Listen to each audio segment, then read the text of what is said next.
What is up, guys? Welcome on back to TK's Garage. Saw an article over on Auto Week talking about which brands will get the most attention in the Stellantis shakeup. And I was surprised to see Maserati.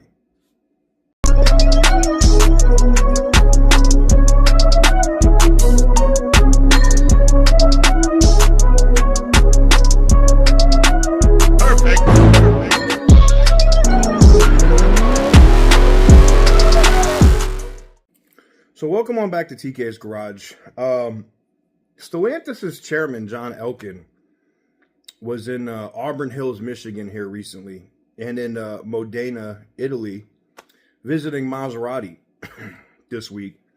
And that's in the wake of CEO Carlos Tavares' resignation/firing. You can look at it however you want.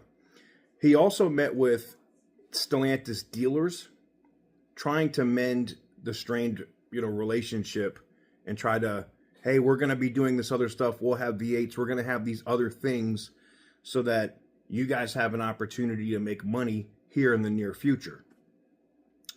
Corporate town halls, glad handing, can't fix the latest numbers. Vehicle sales in the U.S. were down considerably for every Stellantis brand, except one through November. And, they get into the entire thing. And what's interesting to me is he's pulling back from making Maserati this EV Jaguar looking monstrosity. We've already seen the backlash from Jaguar. Nobody's buying that. Everybody thinks it's dumb. Advertising campaign sucks.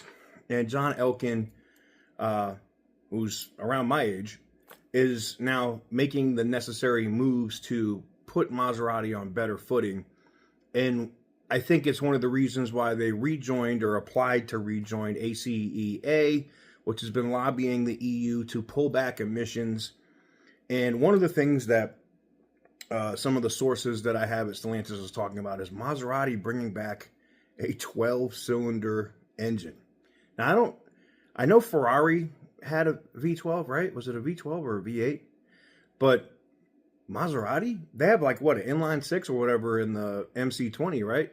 So it'd be or a V6. I don't know if it's a V6 or an inline six. I'm not very well versed on the MC20, but it'd be very interesting to see if Maserati goes back to its horsepower Italian sports car roots and not this, we're trying to be something for everybody. It was a very niche brand.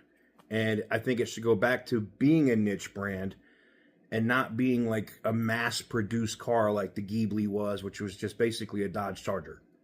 I mean, they're on the same, basically the same car.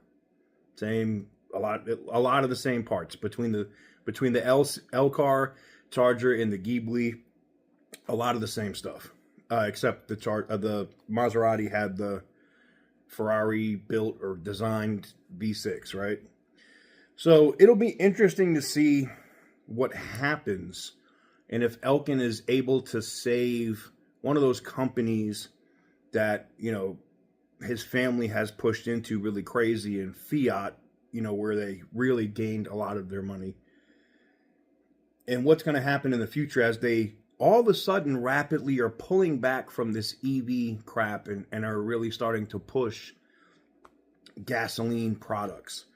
And one of the things that I thought was interesting was Elkann saying Maserati should be basically like the Italian Dodge, right? Be the muscle car or the performance car brand for Italy that's available to the general public. We know Ferrari, the average person's not buying a Ferrari. But could the average person aspire to buy a Maserati that may be able to be on par performance-wise? Sure. And it'll be interesting to see. But let me know what you guys think in the comment section down below.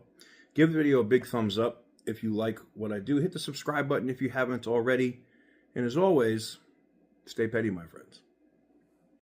For the longest time. Whoa. For the longest time. Yo, Percocet, Miley Percocet, Miley Percocet. travel.